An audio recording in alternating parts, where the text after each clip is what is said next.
Hey everyone, welcome back to my channel. I first just want to say that I apologize for not posting in a couple days. Just been busy, like I said. If you've seen previous videos, please check them out. I'm talking about me being back into school with college this semester. So just things like that can lead to possibility of me going a couple days without posting. Just simply not having the time between balancing class and work. But I'm going to continue to do my best to post videos as consistently and overall as often as I possibly can because I love making them and I love the feedback that I get from people and the responses. It means a lot to me. So to continue, like other NHL content that I've talked about, you clicked on the video obviously because you saw I'm now talking about the Florida Panthers. Now the Panthers are a team I've really been wanting to talk about for quite some time.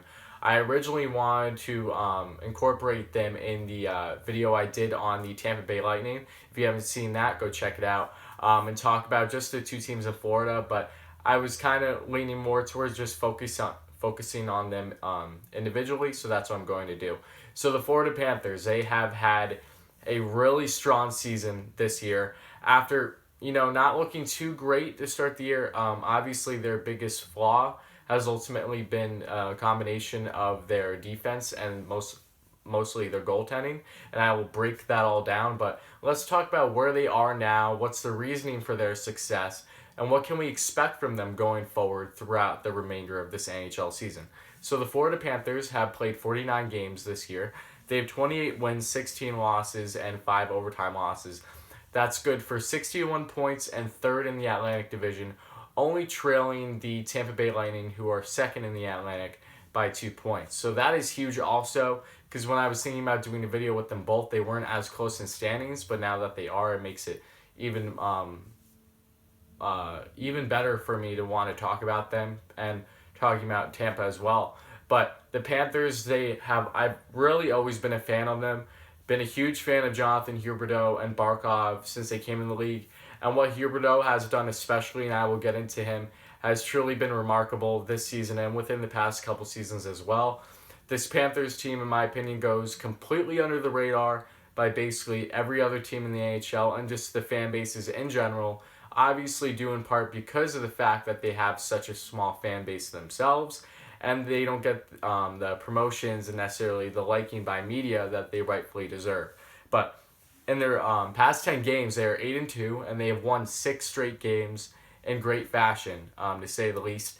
And yeah, so let's get into it. Let's get into the stats. The goals. Obviously, the goal scoring leader is Evgeny Dadonov with 23. Dadonov is having a monster season, as well as his teammate Mike Hoffman, and they are both UFAs at the end of the season. And if you haven't seen it, when I talked about teams, players possibly trade at the deadline, go check that out. I talk about them both, at least one of the two, depending on where the Panthers were in the standings, because I don't see the Panthers obviously keeping them both come after the season, but it looks like Dadonov may very well be the one that gets a new contract and possibly doesn't hit the market, but we'll see. But Dadonov has had a fantastic season to date, lethal in their top 6 and lethal on their power play as well. 23 goals. Then tied for second is Huberdeau and Hoffman, both with 18 apiece. And then assists, Huberdeau leads it away with 47, which is massive, comparing to Barkov second with 38. Sasha Barkov, or like Alexander Barkov, however you want to call him, but I believe Sasha is his actual name from him being from Finland. That's where his actual name is, but in American or Canadian, whatever it may be, we call him Alexander. Could be wrong on that, but I'm pretty sure because I see plenty of times where they call him Sasha. And obviously, if you see on the apps or just listen to him play-by-play, it goes by Alexander. So, third in assists is Keith Yandle. Yandle, the Iron Man, has yet to miss a game in his NHL career. Fantastic. I remember earlier in the season when he got knocked half his teeth out and still managed to play the next game. He's ridiculous. He has 34 assists. Yandle, I've always been a huge fan of, going back to when he was a Ranger, and even before that when he was with the Coyotes, and the big run that they had in 2012, losing in the playoffs that year to the LA Kings. But Yandle has really been fantastic. He isn't amazing defensively by any means, but he is a solid defenseman and has contributed offensively greatly and on the power play throughout his whole career. You can expect at least 40 points out of him each and every season. And in points, that leads Huberdeau with 65, Barkov with 57, and Barkov with 54, and Dayanov with 40. So, their offense is lethal. There is no question. But besides the top guys that they have in that lineup, their depth has looked very strong as well. Let's start with Brett Connolly. Brett Connolly, as we all know, I've talked about him previously, was brought in the offseason. Really looks like a smart move by Florida to get more depth scoring, and it has paid off without question. He has 16 goals on the season, 29 points. He's on pace to have a career year in points. He's on pace to have between 50 to 60 points, and the most he had, I believe, was last season with 45. So that is great to see. The goal scoring too, he looks like he could very well have a 25 to 30 goal season. So especially a guy who's brought in for depth scoring, that is huge. And probably the biggest surprise has been Noel Acciari. Noel Acciari they brought in from the Boston Bruins, 28-year-old forward, known as a bomb six winner, more so on the fourth line.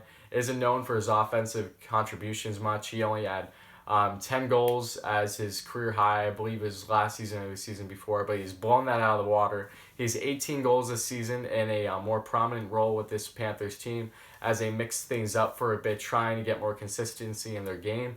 And while he hasn't been putting up the goals as much lately, overall that is still amazing. 18 goals. He's on pace to easily have over 20 goals this season.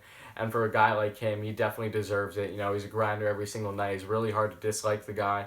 And that is another key contributor to this offense on the already dynamic Florida Panthers.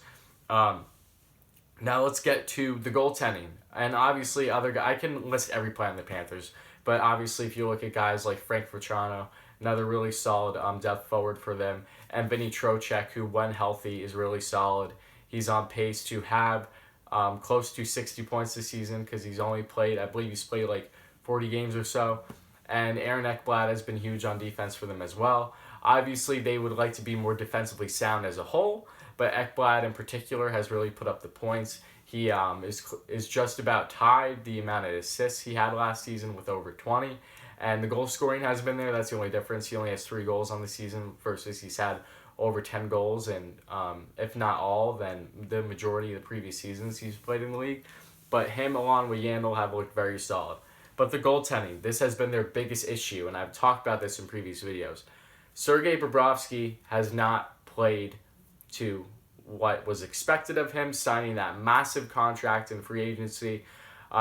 The good thing, though, is that Bobrovsky has played better as of late, and they desperately need him to continue rolling, continue this consistency, because if they don't get it, what are they going to do? I don't know if they'll be able to trade him because of how much term and guaranteed value is on his contract, but I really don't know. And then you also think about them drafting Spencer Knight in the first round in this past NHL draft, who's expected to be their goaltender of the future. So I don't really know what's going to happen, but I hope for Bobrovsky and the Panthers' sake, he continues rolling, and that way he can try his best to live up to his contract. So let's look at it. Bobrovsky, 37 games played this year, has a record of 19 wins, 12 losses, 4 overtime losses, goals allowed average of 3.24, and a save percentage of .898.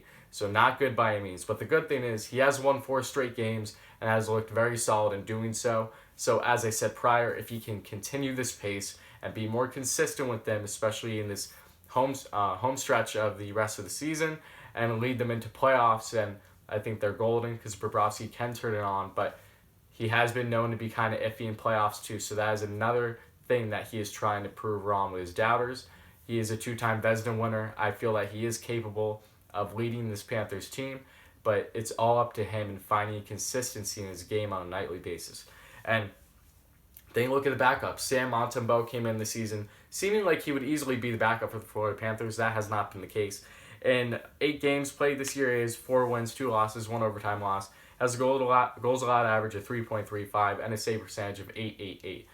That's not good. And he played the first game for the Panthers being called up since November, back on January 16th. He played his first game with them in quite some time. And he got the win, but he did give up 3 goals and nothing fantastic. But Chris Driedger, who's been the veteran AHL goaltender around the league, arguably the best, or at least one of the best goaltenders in the AHL this season, was called up with the goaltending struggles that the Panthers have dealt with, and has been really solid.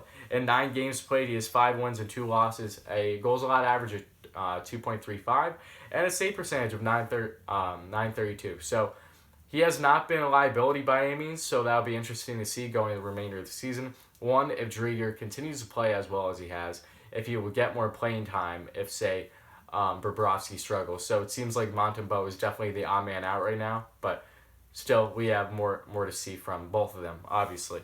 And the Panthers are first in offense this year so far, and not that close either. Their average goals per game is 3.73. The second closest is 3.65. So that's a pretty big gap itself.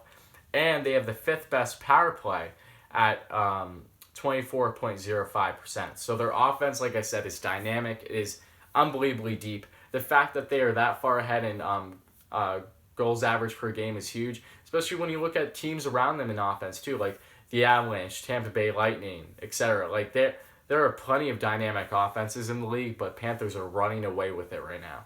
But like I said before, their defense and goaltending has ultimately been their problem. They have the 26th ranked defense in the league, averaging 3.33 goals allowed per game, and they have the 24th penalty kill at 78.26%. So, yeah, not great. They definitely need help defensively. That's why I was saying, too, in previous videos talking about players that could be traded. Go check it out if you haven't. I could possibly see one of Hoffman or Dayanov being moved in case they can't bring in a significant defenseman without giving up some type of cap. But the Panthers need help defensively. I've been preaching this throughout the whole season, and I really hope that they get it. Because if they can get a shutdown defenseman possibly in their top 2 or top 4, defensive players, if they can get one in there, then I think they are golden, truly. They just need that because they've been dealing with injuries. They've had young players, rookies, playing on defense throughout the season too, in and out. So unless they can really change their game defensively and show significant improvement, which they really haven't, in my opinion, up to date, they need to make moves at the deadline. They need to get defensive help. And yeah, depth scoring, I really think they're fine. Maybe they add a bottom 6 forward because why not? But overall, their offense is not the issue by any means. Their defense is. So they need help on defense. But if they can get that figured out, then I really think they are golden. And for the rest of the Atlantic Division and the NHL overall, watch out because the Florida Panthers are dominating and very well could continue to roll throughout the remainder of the NHL season. So who knows? Maybe they'll get ahead in Tampa Bay and be on top of them in the standings come the end of the regular season. Maybe they're the reason Tampa Bay doesn't make playoffs. Who knows? The possibilities are endless, but if the Panthers can find this consistency and work on their defensive game, then they are in good hands. But that is going to conclude this video. Thank you all so much for watching. If you like this video, let me know. Please drop a comment, like, subscribe, all those great things. I'll be continuing to post more consistently.